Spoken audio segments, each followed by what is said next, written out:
Now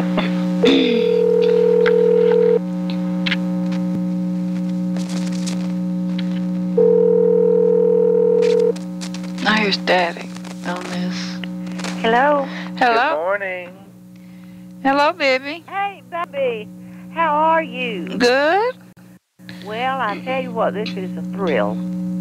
I got the package. Well, good. And, oh, Mark, some of those pictures I had never laid eyes on. When did you get it? Ooh.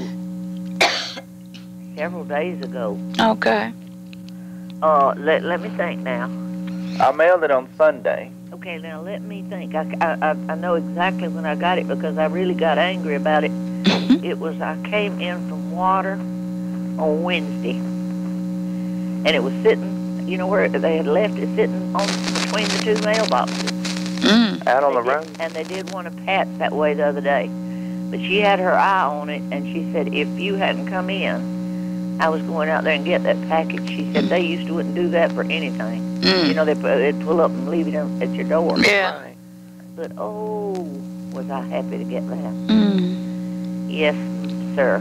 Well, good. I showed them to Essie and Kathy last night. Let's see. Yeah, they came, and I got to show them the pictures.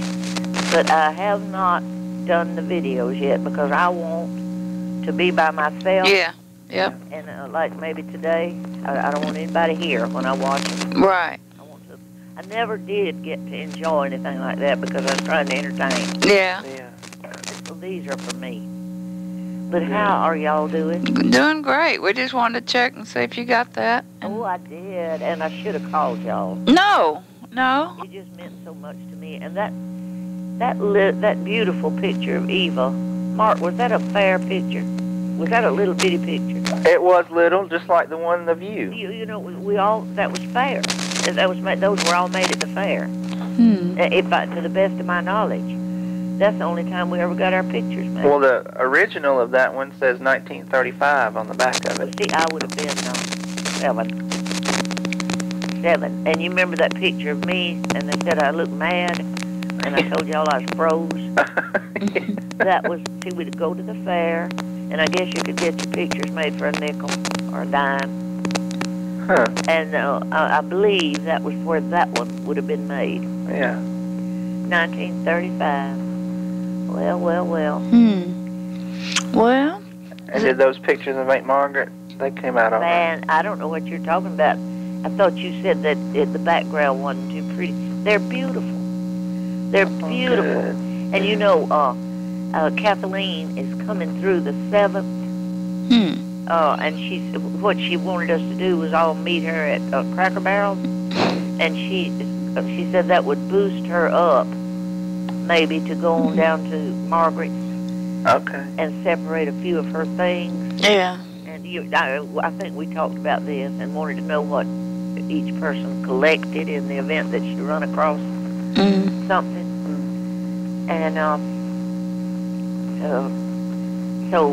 And then she said she wanted that house to be James to do anything, fix it any way he wanted to. Yeah. Let it be masculine or just for him. Yeah. But you know they're suffering. Yeah. They are. When she called me, she asked me, said, Bibbie, if you could, James this evening's off for Monday and Tuesday. I wish you would call him. So I did. I called him on Monday afternoon and just left a message. Tuesday afternoon he called me. I got your message. And I said, well, honey, I just wanted to talk with you. He said, well, it's hard. He said, I went to Mama's grave today for the first time. Said Jay goes down there every day and keeps Peggy's and Mama's. So, see, he's suffering too. Yeah. And him and Margaret lived there so long. Yeah. By themselves. So, anyway, I don't mean to be sad, but poor Elsie asked me to call day before yesterday, didn't want to know who to pray for. And I said, well, Elsie, nobody's in the hospital or near to death. But do you know that we all need prayer? Well, that's right. I said, every one of us need prayer. And I told her, I said, each person is suffering something. And it may not show, and it may not be physical. Right. Oh, you're right, you're right, you're right.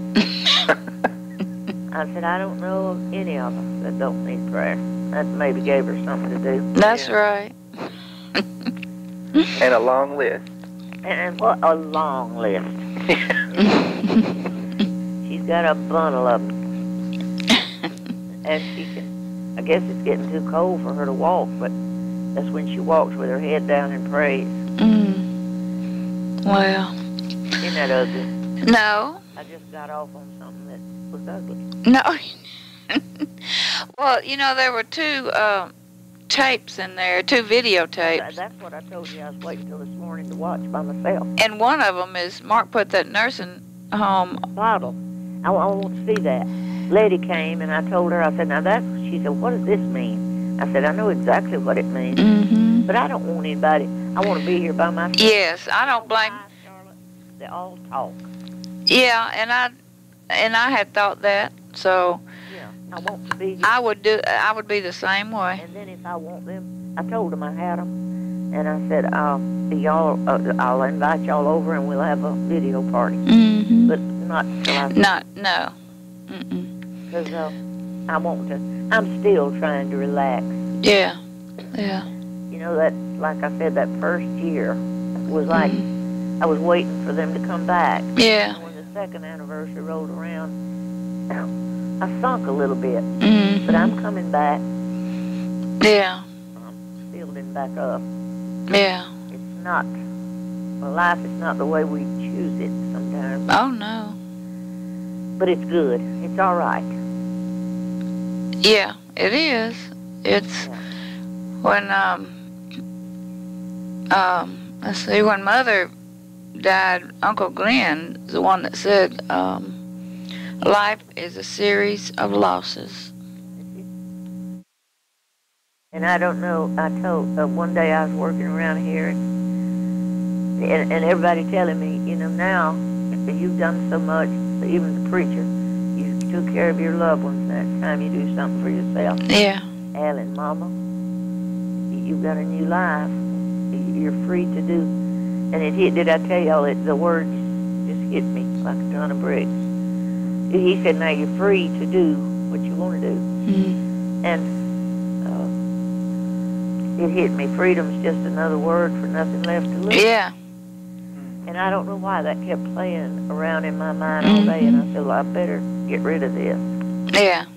Because I have lots to lose. That's right. Babies and all that. So, but it's hard. Yeah. It is. And I think the reason I stayed in shock a year was the swiftness of all of it. Yeah. The close togetherness of it. Yeah, that was. I wish that we could use it more. Yeah, me too. Charlotte, do you have that poem? When I get old, I'm gonna wear purple. No. No. Have you ever seen it? I don't think. When I get old, I'm going to wear purple and red. And it goes on to tell all of the crazy things I'm going to do, you know. It's wonderful. If you don't have it, I'm going to get it for you. Okay. But every time I see something purple, I think about you. Yeah, I wear all the purple. I'm sitting here and decked out in purple right now. Well, you know that's royal. Yeah. That's royal. I've got a house coat down to the floor. She always wanted to be above herself, didn't she? I love purple, and everybody at work knows I love purple. Yeah. Well, when I don't ever see anything purple that I don't think about you. My manager loves it too, but she one day came to work with a gift bag and called me in her office, and it was a purple blouse and a purple shell to go under it. Did it fit you? Oh, perfectly. And a guy from the computer department came up yesterday, and my manager was standing there. She said, "Did she break her computer again?" And I didn't know what was wrong, and he handed me a purple thing to. We have security cards, and around to wear it around my neck to hold my card. So everybody knows I love purple. Oh, I just think it's great. Well, why didn't I? I just never have enough sense to pick me out a color. I just take anything I get. And somebody asked me, what is your hobby? I said, I tried to come up with something, and I said, people watching. Mm-hmm. Yeah. That's all I ever had a chance to do. Yeah. That's fun. It is fun. I can go sit down on a bench somewhere in a mall, and I could lay myself to bed. That's right. Or just in a car out in the Kroger parking lot. Yeah, I'm telling you, anywhere. And the fun time is at Christmas when they're all fighting around the corner. Uh-huh. That's right. I've heard them I've been shopping and hear them when I could walk a lot. Hear a couple get into the worst duking out you ever heard about who was spending more for their mama's present than they was for just anything. Yeah. Fight. But, yeah, we wanted to check on you, and... Well, I did get it, and I'm so sorry I didn't call you. No, I That told... was the biggest thrill. I told Mark, I said, if that was me, it would take time for me to absorb all of that. Oh, the pictures I go through every day. Well, I've got more to send. I've come across some more that I think you'd like. Well, we were just, Kathy said, I never knew Aunt Eva was this big. And I said, that was before she was big. And she said, and I never knew she was this small. I said, that was after she was sick. Yeah. So these children are just, they're grasping and looking. Well, which picture was that? Was she talking about? I believe that's her standing in the yard in that sleeveless dress. Yes. With the flower. Yeah. Well, Eva, Kathy never remembered her being that small. Oh. And I think that was after the heart attack. I don't know. That was in the... Well, on that same piece of paper, there's a picture of her with Eva Carolyn as a baby. Yes. And then underneath it is that brown-looking picture with her and somebody. And do we know who that somebody is, that girl in there? It looks like it's from the 20s, but I don't know who it is. Or were they sitting against some rock? Well, they're just there together, like in a little photo. You know who I believe that is? I know who you're talking about. And I meant to ask Essie, but Essie's mind is wandering, and she's not much help anymore. I believe that's Liza Kelly. Oh. I know it is because nobody looked just like Liza. She was dark-skinned. And, they had that big store. Yeah. But, Charlotte, that has to be who that is. And she was pretty. Yeah. Did she have a son and a daughter-in-law? And what was that daughter-in-law's name? She was simply beautiful. I don't know, but I remember that name. Liza Kelly, they had a tremendous store. Is that where they used to go to vote, Mother? Mark? Or was that Webb's? Now, Liza then was way down at Caspiana. Okay. Now, Elsie, I think Liza tried to work all of the girls.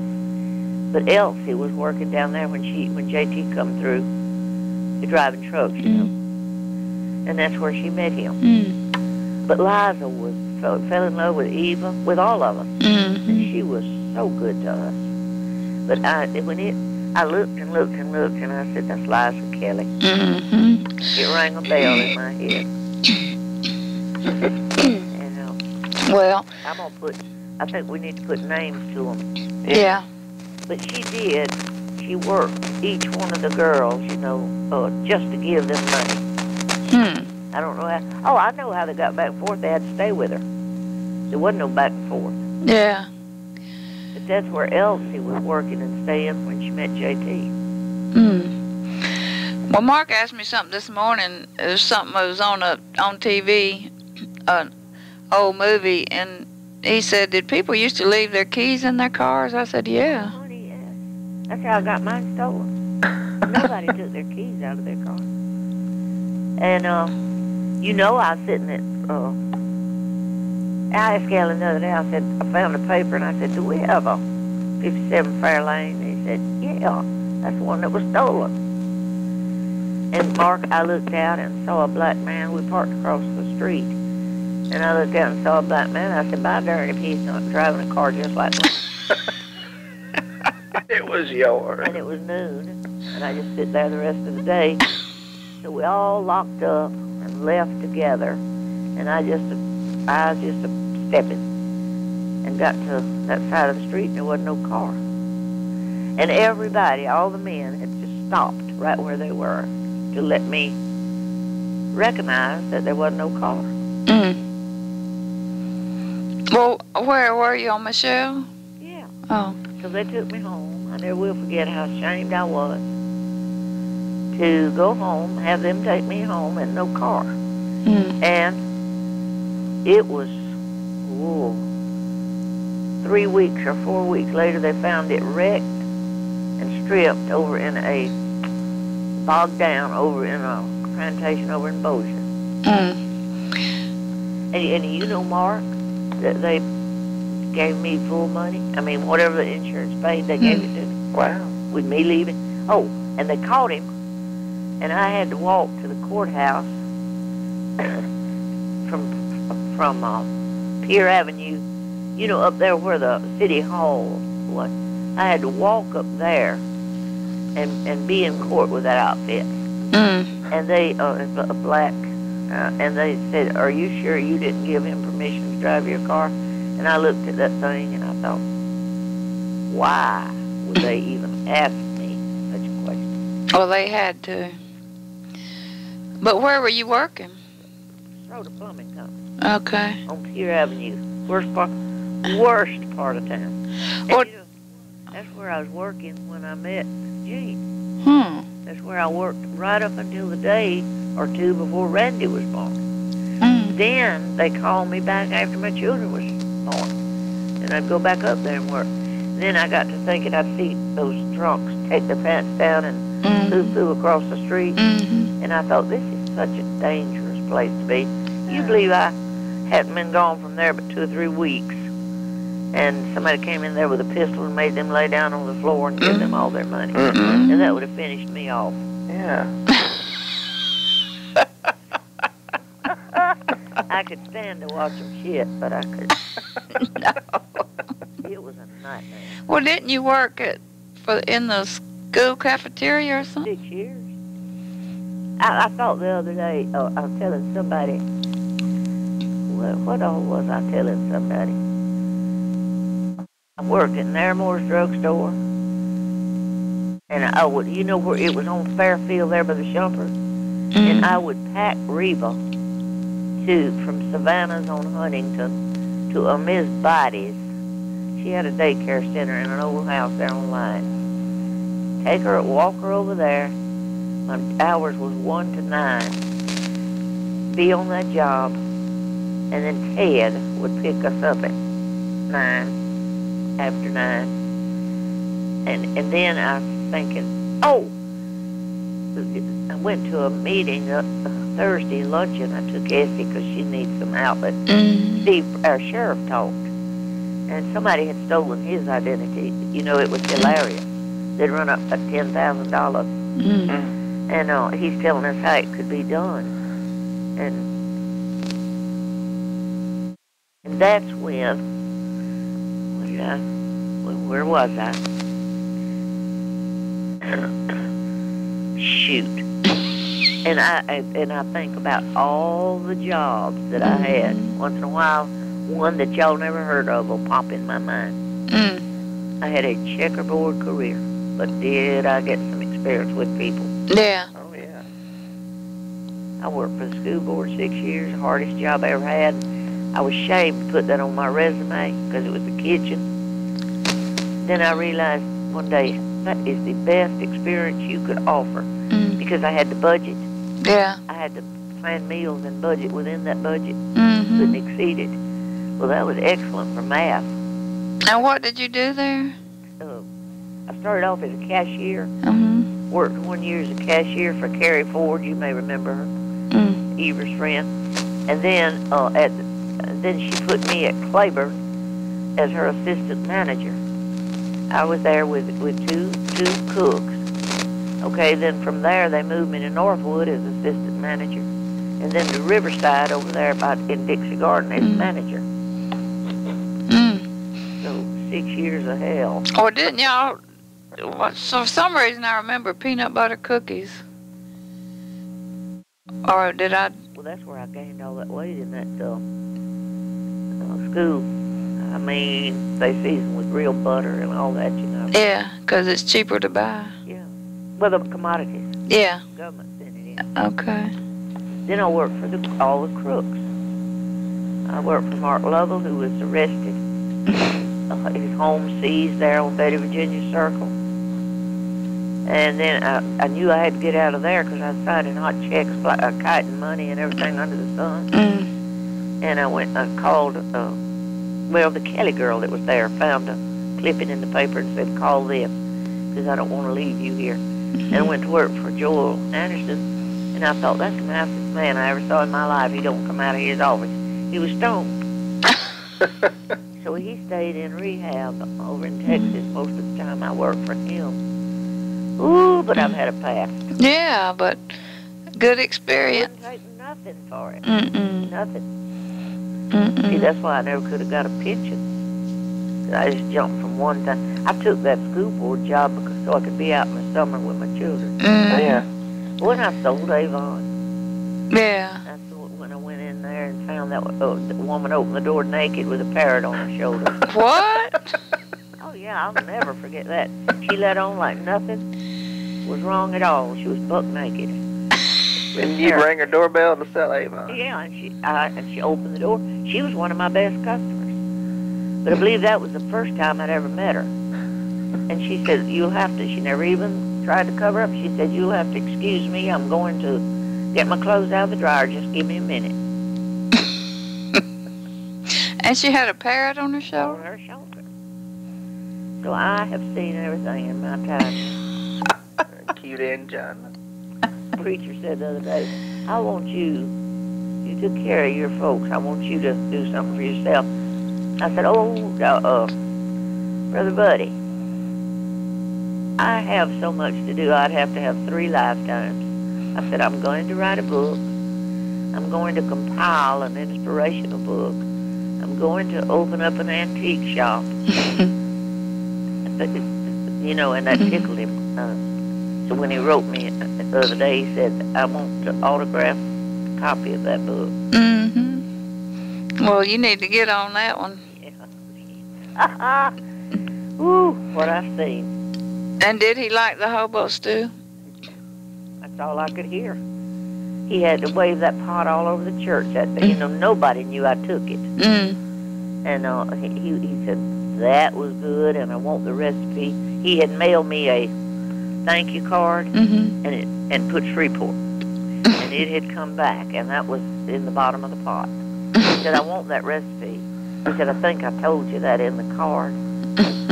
But yeah, they appreciated it. Well, good. When y'all come, I'll make y'all up a batch. All right. The reason it's called that, it can be made, it's made with ground meat. And it can be made over a fire. Yeah. It's just a good old camping dish. Yeah, that's right. It's delicious.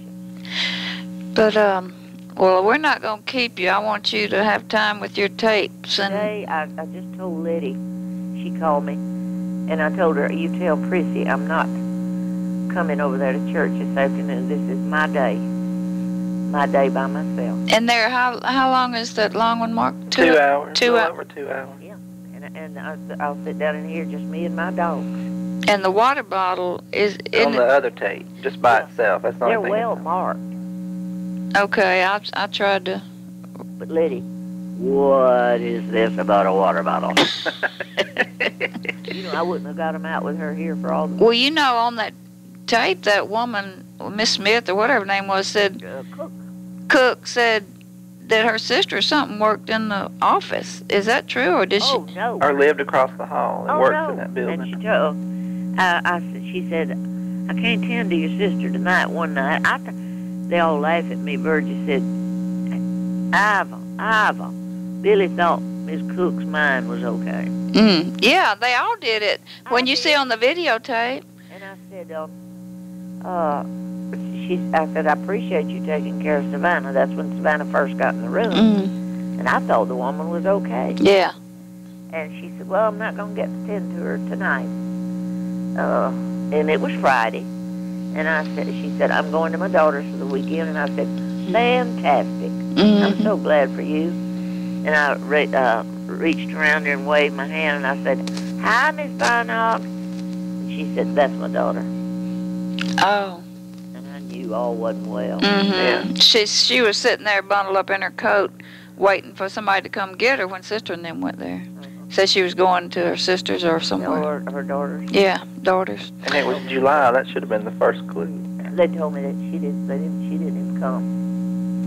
Mm. But I believe that old woman was mean. Oh, yeah. Well, why did you see the tape? Okay. You should probably watch that first. And the I tell you cassette. about spending the day with Savannah up at the hospital Thursday, Mm. on a Thursday week.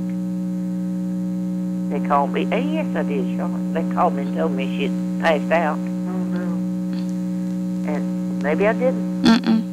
And that up there, I said, you want me to come to the nursing home or to the hot meter at the hospital? And they said the hospital would be better. I rushed up here to Willis Mountain South. They took her in. She was as lucid. They said she just was sitting and slumped over the table. I said, how do you tell me about it, Bird? She said, like a faint.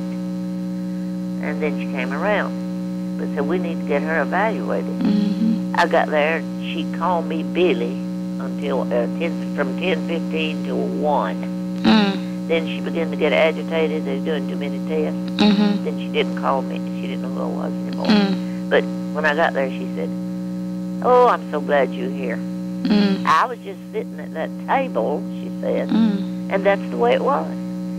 And I said, well, they've got to see what happened. She said, she looked at me just as straight. I was in a little old straight chair. She said, have you got any money? Mm. I said, yes, I have. She said, have I got any money? Mm. I said, you sure do. How much? So there was people in the other little curtained rooms, you know. So I went down there and I whispered in her ear, $5,000. She said, is that enough for us to get out of town? I couldn't help but let that tickle me, and Allie just folded up. And she looked just as serious as she did when she had all her mind. Mm. Yeah. And I said, I really believe it is. And that satisfied her. Yeah. But as the day wore on and she got agitated with them, Mm-hmm. see, she can't stay one way. Yeah. Well, she began to cuss them. Mm. I'd rather go to hell than live here. Wanting to go back home. And you know where home was? Yeah. It's her room down there. Yeah. So, anyway, life's full of cherries. And Irma Palm, that's it. Yeah. Oh. But Sophie called me. She's doing good. She Oh, called me good. She hadn't been by here. She came by the other day and brought me 2 pounds of coffee. If she and Letty realized how much they are alike, Yeah. do you know, each one doing their own thing and despising one another? They think alike. They act alike. Mm. They bring me the same thing, and I can't tell them. Mm. And I can't tell them how foolish that is. Yeah. I may one day. Yeah, you probably will, baby. I said, life is just simply too short. Yeah. Yeah. But that, I don't know if it'll ever happen, but. No, because well, Kenneth said too much of Alvin. Too Mm. much Johnson is the way he put it. Too much what? Too much Johnson. Yeah. Yeah. But that's something. But No. I deeply appreciate what y'all sent me. And that's I've made all kind of excuses that I'm not going out. I haven't invited anybody here. And Mm. this is going to be my pleasure today. Well, good, and we're not going to So keep. since Wednesday, when I found the package, Mm. I've not had hardly any let up. Yeah. Well. And I'm just not willing to, when I start one, I'm going to sit right here. Yeah. Well, that long one's 2 hours, so. Well, that's good. Good, because there's nothing on television. No, no. You can make you a milkshake. Oh, make me a milkshake. Ooh, well, Mark, I'm eating like all get out, but I'm not gaining that weight back, and I'm glad. Yeah. Good. Very glad. That makes it easier on my arthritis. Yeah. Well, baby, I guess we better go. I'm going to let you get to your tapes before anybody interrupts you. Get me a cup of coffee. Well, I may turn my phone off. Well, yeah. Because Alan told me, Mama, when we sit down to watch a movie, let's turn it off. That's right. It just rings. Is this the beauty shop? And, just something like that. Yeah. But it distracts you. It gets you off. Yeah, well, just turn it off. That's what I'll do. I'll do it. All my friends tell me you're going to have to learn how to live. Mm-hmm. And you're going to have to learn how to say no. That's right. Well, I'm saying... You gave me a book about being number one. Mm-hmm. Well, I'm trying to be. Well,